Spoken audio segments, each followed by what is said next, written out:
First, I think one must be careful in observing that meditation is not something that you do.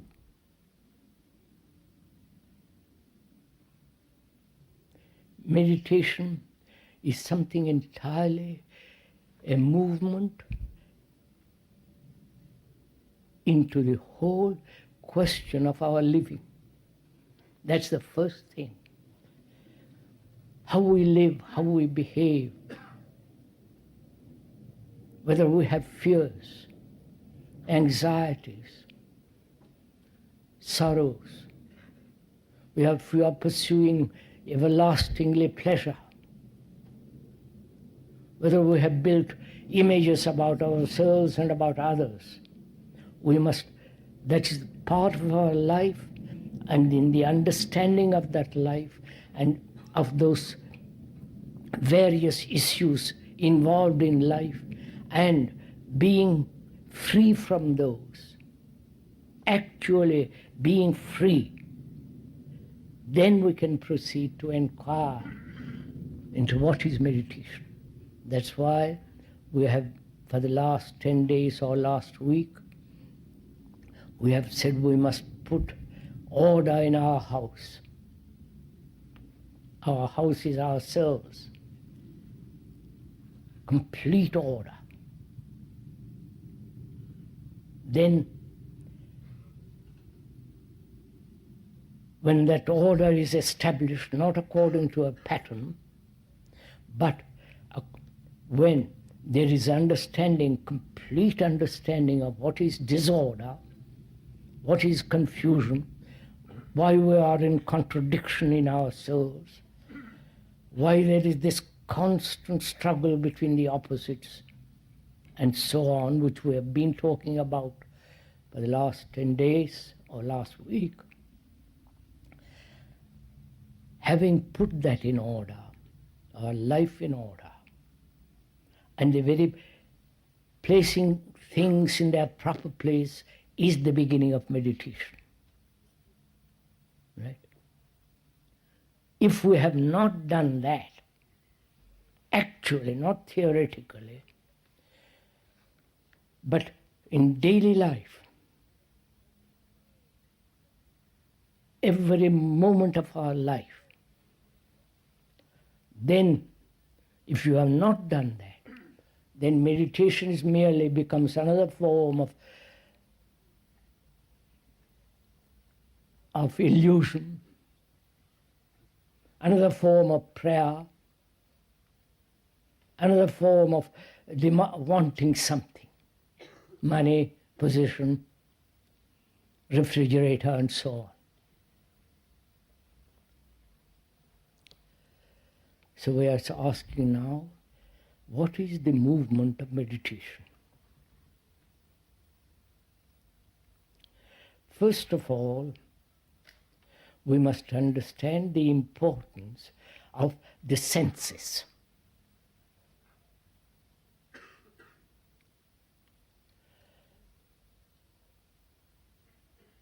Most of us react or act according to the urges, demands, and the insistence of our senses. And those senses never act as a whole, but only as a part. Right?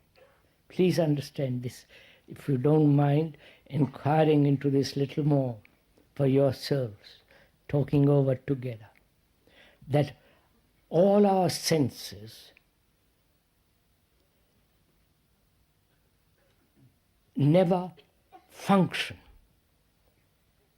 move, operate as a whole, holistically. If you observe yourself and watch your senses, you will see that one or the other of the senses becomes dominant. One or the other of the senses takes greater part in observation, in our daily living. So there is always imbalance in our senses. Right? May we go on from there? Now, is it possible, this is part of meditation, what we are doing now. Is it possible for the senses to operate as a whole? To look at the movement of the sea, the bright waters, the eternally restless waters, to watch those waters complete with all your senses. Or a tree, or a person, or a bird in the flight, a sheet of water, the setting sun or the rising moon, to observe it, to look at it with all your senses fully awakened. If you do, then you discover for yourself, if you observe this operation of the whole senses acting, you find there is no center from which the senses are moving. Are you trying this as we are talking over together? To look at your girl or your husband or your wife or the tree or the house with all the highly active, sensitive senses. Then in that there is no limitation. If you try, you do it and you'll find out for yourself. That's the first thing one has to understand. The place of the senses. Because most of us operate on partial or particular sense. We never move or live with all our senses fully awakened, flowering.